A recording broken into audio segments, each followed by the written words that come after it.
What's going on, everybody? This is Living in Arizona Now, and today we're going to show you around some of the best day trips across Arizona. Show you all across the state. Let's go ahead and get into it, starting out here in Sedona. Now, each one of these day trips doesn't just include the town, but it also includes the surrounding areas. So, here in Sedona, you've got a lot of red rock country. That's what they call it, right? You have the downtown area, which is referred to as Uptown. And around here, you'll see a lot of different art galleries and boutiques.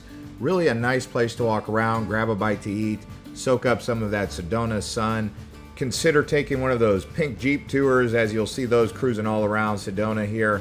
And before or after checking out Uptown, you can actually explore around an area called Oak Creek Canyon. Here they have Slide Rock, and they have several different water holes where people like to swim. The more you go up and down the Oak Creek Canyon, you'll realize it is a very beautiful place.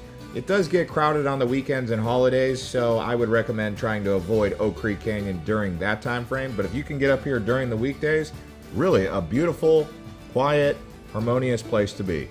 And one of my favorite things to do while in Sedona is hiking. There's so much hikes up here. I mean, you can go on Google and type in the top 10 hikes, or we could make a video about the top 10 hikes in Sedona if you really wanted. But really a beautiful place to get out there in nature. They also have some golf courses that kind of blend into the surrounding area, as well as this really cool chapel with views that you can go up to, so do check that out. Next up, we're going over to Prescott.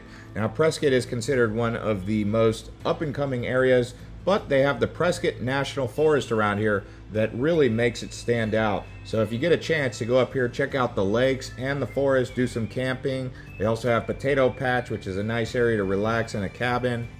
Also check out Groom Creek. Then you have downtown, where you have the old State House building, and you have Whiskey Row, a popular place to go at night or even in the afternoon. Nice place to grab a bite to eat and some drinks. This is considered downtown Prescott as we continue to cruise around. Prescott actually used to be the capital of Arizona for a few years before they moved it back down to Phoenix. So lots of history up here. It's a National Registry site in some of these places as well. You'll notice that the homes are like a Victorian style, which is different than what you see across Arizona. So lots of history out here in Prescott for you to explore and understand. Some of my favorite lakes out here include Watson Lake, Lynx Lake, Lower Goldwater Lake, and Horse Thief Basin, Hassayampa Lake. Get out there and explore some of these lakes, do some kayaking. Even consider checking out some of these farms. This one here is Mortimer Farms, but the farms out here are popular during the fall season. People come up from Phoenix to go to the pumpkin patches, take pictures, and do the whole Halloween thing. Year round, you'll find something going on at one of these farms across Prescott. Near Watson Lake, there's this patch of boulders here headed up towards Chino Valley that you should also check out. Next up, way up in northern Arizona, is the Grand Canyon, one of the most popular destinations in all of the country, especially here in Arizona. Now you have the South Rim and the North Rim. The area around the Grand Canyon is vast and expansive. They also have an area called Horseshoe Bend. So if you wanted to come up to the Grand Canyon for 3 or 4 days and explore the South Rim and the North Rim, that's probably a good amount of time to see a lot of the rim, although you could easily spend a week up here and even hike down into the Grand Canyon, where they have the Colorado River. And then if you go downstream a bit, they have Havasu Creek, which is where the Havasu waterfalls are. Very beautiful and world-renowned.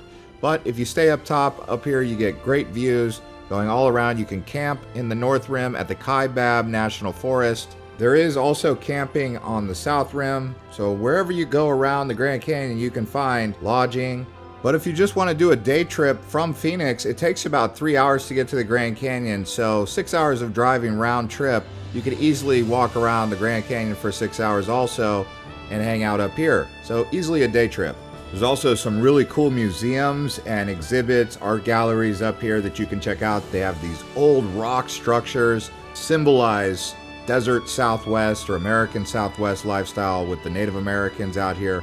So getting around the Grand Canyon, North Rim, South Rim, checking out places like Horseshoe Bend can all easily be done in a day if you leave early enough and willing to come back in the evening. Next up, we're headed to Verde Valley. Now here in the Verde Valley, you have Jerome, you have Cottonwood, Clarkdale, Cornville, and the Verde Valley area, including Camp Verde as well. So nice place to hang out along the water. People come up here and do barbecues, picnics, get in the water and swim, cool off. They have flumes up here also. This place is about an hour and a half north of Phoenix, probably about 2.5 to 3 hours away from Tucson. Just depends on where you're coming from, but you can see people out here just floating along the Verde River. They've also got some Native American sites that you can check out around here. The downtown area in Cottonwood is probably the best place to walk around and hang out, get a bite to eat, whether it's lunch or dinner, maybe even some breakfast. Downtown Cottonwood is probably one of the most up-and-coming areas in Arizona, so if you're going to be here for a while, you should at least check it out and see how they're developing this rustic, vintage town into something that really draws people from far and wide to come hang out. And then from there, you can go just about 30 to 40 minutes away to Jerome. If you look up onto the mountain to the west, you'll see the J on the mountain. That's how you know you're in Jerome. And this is a popular area for people to walk around. Even though it's up on the mountain, it's still considered part of the Verde Valley, really, because it's in that vicinity. This is an old mining boom town. They call it a ghost town, but still people live up here, and it's really a cool place. From Phoenix, I would say the Verde Valley is probably the easiest one for you to get to. Next up, we're going to Flagstaff. Now, out here in Flagstaff, you will find so much activities up in the high country that people like to beat the heat with. If you wanted to find snow, you can go up to Arizona Snow Bowl and do some skiing and snowboarding. I think the elevation up here is around 7,000 feet here in Flagstaff, but if you go up to Snow Bowl, it's around 9,200 to 11,500 feet. Just depends, because it's a mountain, you know, you're always going up or coming down, and you really will see how fast you can descend in elevation as you drive up and down the mountain. Flagstaff is a college town with Northern Arizona University up here, so you have the downtown area with many breweries and art galleries, some shopping. Lots of people here hanging out, especially on Friday nights, Saturday nights. Good place year-round to be.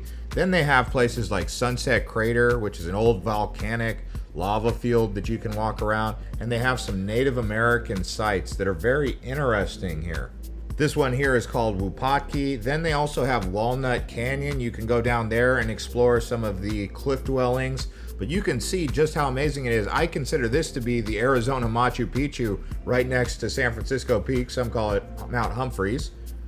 And as we continue to show you around, I want to let you know we did make travel guides for each one of these locations, so check the links in the description below to watch those. Next up, we're headed to Tucson. So in the Tucson area, you have the downtown Tucson, which is a very nice place to get a bite to eat, walk around in the evening time. Not too much going on down here, but it's worth checking out, I would say. The surrounding areas of Tucson are really where it's going to shine. You have the Catalina foothills, very popular with resorts and also golfing, you'll see. Then they have the Sonoran Desert Museum, which is nearby. They also have some caves. They have Colossal Cave, Karchner Caverns, which is right down the road. So just the vicinity around Tucson, very interesting, as well as going up to Mount Lemmon. They have a ski resort up there as well. There's also Old Tucson, where they filmed many movies, and some other areas around here where they have old rustic Western lifestyle going on. Tucson is also a college town. This is where the University of Arizona Wildcats are located, a beautiful campus known for its astronomy, actually, among other things. They have the Pima Air and Space Museum, because down here at Davis-Monthan Air Force Base is a popular military installation for the United States. Tucson is about an hour and a half to 2 hours away from Phoenix, depending on where you're coming from. If you go right down the I-10, pretty much by car is the way to do it. Then they also have Sabino Canyon and some other hiking areas that we talked about before, but really a beautiful place around Tucson. They have the Saguaro National Forest over here, so if you're really into cactus and hiking, checking it out in the fall or in the winter months, even the spring, perfect. A little bit too hot in the summer to get out there and do these hikes out here, but it can be done. Then there's San Javier Mission, which is this beautiful church out here just south of Tucson, about 15 to 20 minutes. So much to do in Tucson. I would recommend coming down here for a day trip, doing Mount Lemmon and some of these other exhibits. Now from Tucson, we're actually headed towards the California border along the Colorado River. This here is Lake Havasu City. So around Lake Havasu City and the surrounding areas, you have Parker and everything in between. Then you can go out to the island. They have the Crazy Horse campgrounds out there. They have the Nautical Beach Resort. Also crossing the London Bridge. Yes, this is the London Bridge that came from London. People come out here and just cruise around Lake Havasu. Like I said, it's right there on the border with California. If you go a little further south, you have places like Scotts Beach. You have Parker, where they've got the Parker Strip, the Buckskin Mountain State Park. Nice area to hang out. People bring their RVs out here. It does take about 3 hours to get here from Phoenix, probably about 4 hours from Tucson. So take that into consideration. Leave early in the morning, come back late at night. You can easily do that. Lake Havasu City is extremely hot in the summertime, even hotter than Phoenix. So if you're coming out here and you're not planning to be on the water, I would say just avoid entirely from June until August for sure. But if you're coming out during the months of, say, March, April, May, or September, October, November, really a nice place to be, out on the water, hanging out. People bring their jet boats, party boats, barges. They do 4th of July celebration out here. It's okay at night, but in the daytime it's scorching hot, so make sure you plan accordingly. But really a water park destination for people who just like to be out on the water, hanging out, and having a good time. If you really are considering a trip out to Lake Havasu City, I would recommend you check out our video that we made. I'll put a link to that in the description below, along with the other ones from Flagstaff and Sedona. But yeah, come out here to Lake Havasu City. You could see lots of partying and fun going on out here. Tons of sunshine, so be prepared for that. Yuma, Lake Havasu City, some of the most sunny places in America for sure. I think it is considered the sunniest place in America out here. This little bar we're walking around here is actually down by the Parker Strip. Parker Strip is about 45 minutes to an hour south of Lake Havasu City, but the general vicinity here is Lake Havasu. That's where you really want to check out Parker Dam, etc.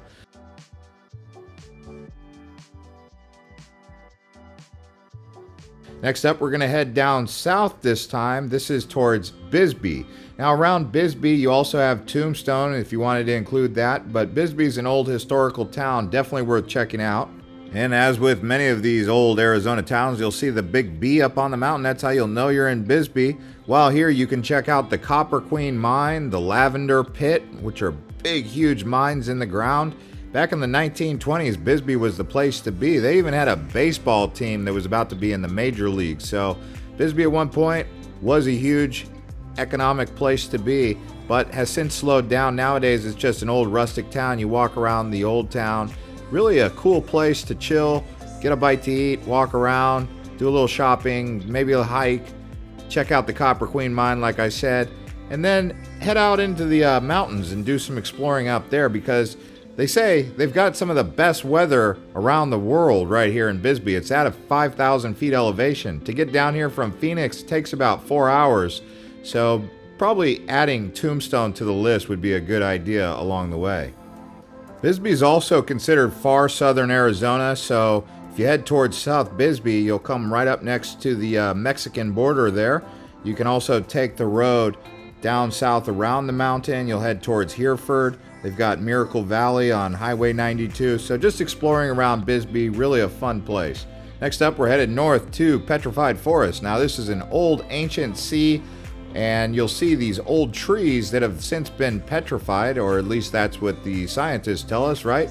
And you'll see many different large tree stumps just out there, and they'll tell you, hey, Petrified Forest used to be down there by Costa Rica at that same elevation, so it was once a tropical place. Nowadays you go up there, it's hot in the summertime and freezing cold and windswept in the wintertime, but certainly a cool place to explore if you're into geology. The Petrified Forest takes about 3 to 4 hours to get here from Phoenix, so do plan accordingly. Along the way, you'll see Holbrook, and you can also go through the Mogollon Rim and Payson along the way, so it's definitely worth it. You could probably do it in a day pretty easily, but there's so many hikes around here, you'll probably want to stay longer, although a day trip on a weekend is certainly possible. The terrain around here is certainly otherworldly. It feels like you're on Mars at times. Just keep in mind it is a national park, and around here they do have a museum, lots of hiking like I said, but also some exhibits that you can do. Not many lodging accommodation right here in the town, but if you go towards Holbrook or Winslow, some of the surrounding areas, you can easily stay there if you wanted to do more than just a day trip, right? Also, they have some Native American petroglyphs that you can check out.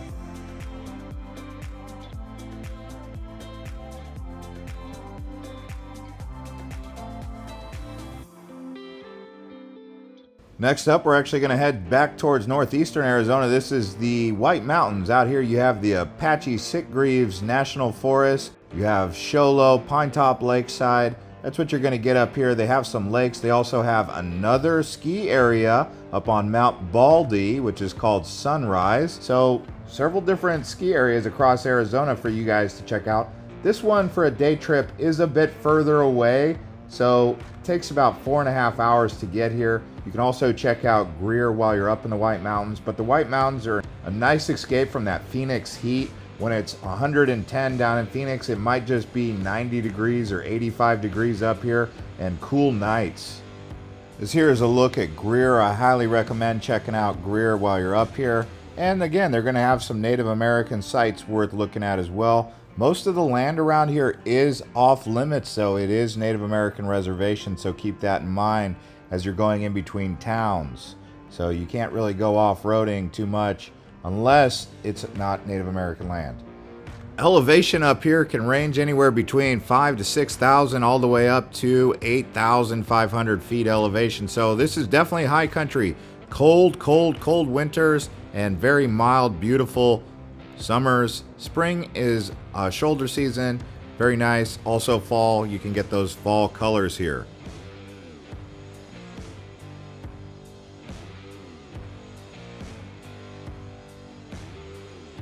Now, thanks guys for watching this episode of Living in Arizona Now as we continue to show you around Arizona. Welcome to all the new subscribers. Thank you to all our channel members. And definitely check the links below in the description for Sedona, Petrified Forest. All the videos, we'll put those below. Thanks everybody, and we'll see you on the next one. You can watch our 33 best things to do in Phoenix video or the small towns video next by clicking on one of these two videos here.